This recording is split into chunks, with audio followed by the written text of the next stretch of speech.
시기에는. 경매가 돼도 보호가 돼야지.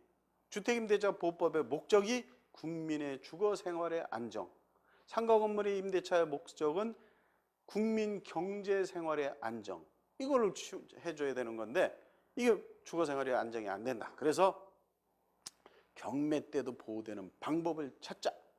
그래서 경매 때 돼도 등기한 것처럼 배당을 받을 수 있게 대항력만 주는 게 아니라 순서에 따라서 배당을 받을 수 있게 보장해 주자. 배당을 받을 수 있게 하려면 등기하면 되는데, 야, 등기 물론 해도 되지. 근데 주인이 등기를 안 해주니까 문제지 않느냐. 등기 잘 안 해주시죠? 임차인 세놓으시고서 등기해 주신 적이 없으실 거야. 그러면 주인들이 등기를 협조 안 한다. 그 주인한테 등기 자꾸 해달라면 주인이 너하고 안 해. 이래버리니까 그러면 주인이 상관없이도 등기한 것 같은 효과를 나타내도록 하자. 그게 이제 아까 주택의 인도와 전입신고. 그거는 대항력밖에 보장이 안 돼. 그거는 경매 매수인한테 직접 받는 것밖에 안 돼. 근데 그게 아니라 그 사람한테 받느니 법원서 받고 또 소멸기준 밑에 있어도 받을 수 있는 이걸 해줘야 되겠다. 어떻게 하면 좋을까? 연구를 했는데 등기하면 되잖아. 또 옛날 얘기하네. 등기가 안 되니까 이래 된 거지. 그럼 등기 안 해도 등기한 것처럼 배당을 받을 수 있게 해주자. 우리가 국회의원 아니냐. 우리가 법을 연구해서 만들자. 그래서 연구해서 난 게 그럼 확정일자라는 걸 계약서에다 받아라. 등기소 가서 받아라. 등기소에서. 그래서 애초에는 등기소에서 받았어요.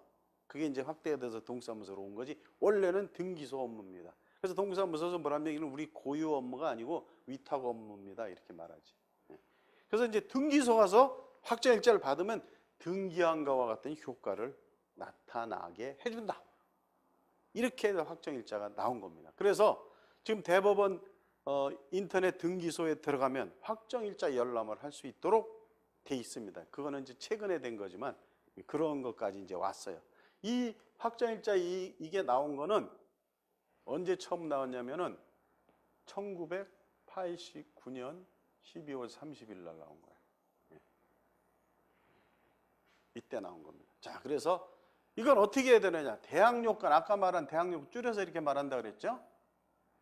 대항요건을 갖추고 계약증서상에다 확정일자를 받으면 이 두 가지가 다 완성됐을 때, 이게 먼저라면 이거를 했을 때, 이게 먼저라면 이거를 했을 때 등기한 것과 같은 효과를 나타내서 경매 시에 자기가 살고 있는 물건이 경매당해도 법원에 배당 요구를 하면 저당 설정, 물권처럼 배당을 해준다.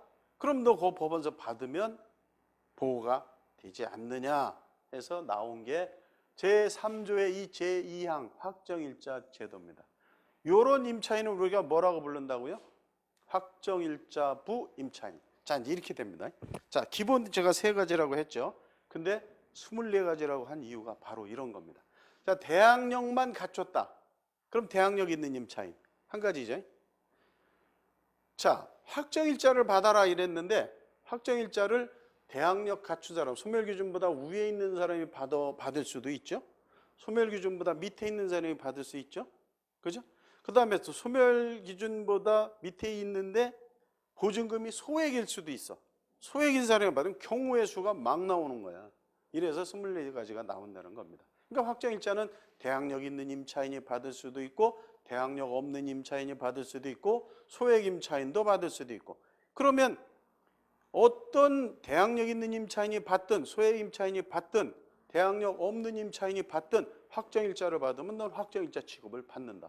그러니까 대항력 있고 확정일자 있는 사람, 대항력 없고 확정일자 있는 사람, 소액이면서 확정일자 있는 사람, 이런 경우의 수가 막 나와가지고 24가지가 나온다는 겁니다. 근데 24가지가 뭐 이렇게 많아. 그런데 제가 이제 그냥 말로만 하던가 이렇게 도저히 이해가 안 되고 표로 만들어서 다음 시간에 드리고 그거를 또 설명하면 이렇게 경우의 수가 많구나. 이래서 주택임대차 보호법이 어려웠던 것 같구나.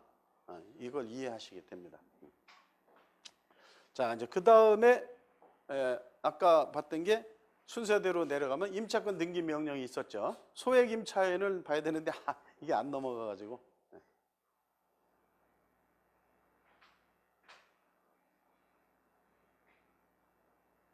뭐 자꾸 커져. 키우려고 할 때는 안 커지더니. 이게 3조의 2고 이게 3조의 3이 이제 나왔습니다. 3조의 3은 언제 나왔냐면 요거는 언제 나왔냐면 IMF가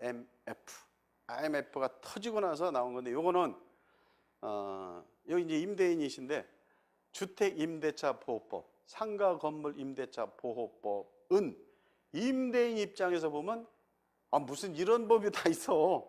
뭐 이런 놈의 법이 다 있냐. 이렇게 완전히 임차인 쪽 편을 드는 게 돼 있어요. 그런 거 왜 그러냐. 국가의 책무란 이 만인에 대한 만인의 투쟁, 이 정글에서 약자를 보호해 주는 게 국가의 역할이잖아요. 그래서 다 같이 잘 살자. 어려우면 생활보호도 해주고 주거도 지원해주고 이런 정도까지 이제 됐잖아요. 우리나라도 많이 복지가 확대됐습니다. 그래서 이제 국가가 해야 되기 때문에 그런 거다. 그래서 임차권 등기 명령은 뭐냐? 임대차 계약을 맺고 잘 살고 있었어. 근데 이게 이제 계기가 된 거죠. 물론 이제 그게 없었어도 나오긴 나왔어야 되는데 계기가 된 게 IMF 때 어떤 일이 벌어졌냐면 디플레이션 상태가 돼가지고 부동산 가격이 떨어졌어요. 그 다음에 그러면 따라서 전세 가격도 떨어지죠. 자, 이제 예를 하나 이제 들어보면 여기 X라는 일단 주택임대차 보호법이니까 주택에 한해서 말씀드리겠습니다. 여기서 이제 집은 A 거고 소유자고 B가 임차인인데 B가 여기 살고 있었는데 IMF가 오니까 어떤 일이 벌어졌냐면 전세 가격이 반도 떨어졌어요. 반까지 떨어졌어요. 자, 그럼 예를 들어서 이 사람이 2억에 살고 있었는데 만기가 돼서 나가려고 하니까 여기 누가 들어와야 될 거 아니에요? C가? 근데 C가 이 사람이 나갈 때 C가 들어올 땐 1억밖에 안 간 거야. 이제 아주 이해가 가기 쉽게 이제 숫자를 이렇게 띄워서 하면은. 자, 그러면 저 A의 입장에서는 돈이 많아가지고 C 1억에 보증금 받고 1억 갖다가 보태서 주면 되지. 근데 그럴 만한 사람이 많지가 않았다. 그럼 이제 B 입장에서는 나 2억 빼갖고 나가야 되는데 그러고 여기에 산다 해도 지금 1억인데 1억 나 돌려받아야 돼. 이런 분쟁이 많았어요. 나가려고 하는 것이죠, 이거는. 근데 안 나가는 경우도 있었어. 자, 안 나간다고 치면 B 입장에서는 우리가 B라고 가정을 하면은 그래야 이해가 잘 가지. 난 여기서 그냥 살아도 좋은데 나하고 같은 평수에 여기는 1억인데 난 2억이야. 그죠? 근데 1년이 지났어. 그 1년 되면 올릴 수 있다 그랬잖아요. 물론 내릴 수도 있는 거지. 자, 1억으로 내렸어. 나 내려줘. 할 거 아니에요. 그럼 주인은 내려주는 게 어딨어? 인대니까 법에 증감할 수 있다니까 감도 된다면 내려줘. 안 내려주는 거. 주인이 대줄 리가 거의 없죠. 돈 그냥 똑같은 사람이 사는데 1억을 내줘야 되잖아. 그러니까 어떻게 됐어요? 그러니까 이제 재판을 걸 거 아니에요. 그래갖고 임대차 분쟁 전담 재판부가 서울중앙지법에 2개 부가 생길 정도였어요. 그때는 98년도, 99년도. 그래서 어떤 일이 벌어졌냐면 옛날을 회상해 보시면 주인이 돈을 못 빼주면은 국가에서 융자를 해줘서 빼주게 해주던가 그것도 싫으면 이자를 줬어. 이자를. 그러니까 주인이 이자를 임차인한테 준 때가 있었다 이겁니다. 물론 이제 회복이 금방 됐죠. 2, 3년 새로 다 회복이 됐는데 근데 요때에 이분이 이제 살 때는 이제 감액을 해주던가 감액을 못 해주면 그에 해당하는 이자를 주던가 이렇게 했어요. 그거는 이제 사는 사람 얘기고 이 사람은 정말로 나가야 될 상황이야. 뭐 부산으로 발령이 나서 부산으로 이사 갈 상황이야. 자, 근데 돈을 줘야 나가지. 근데 이 사람 입장에서도 딱해.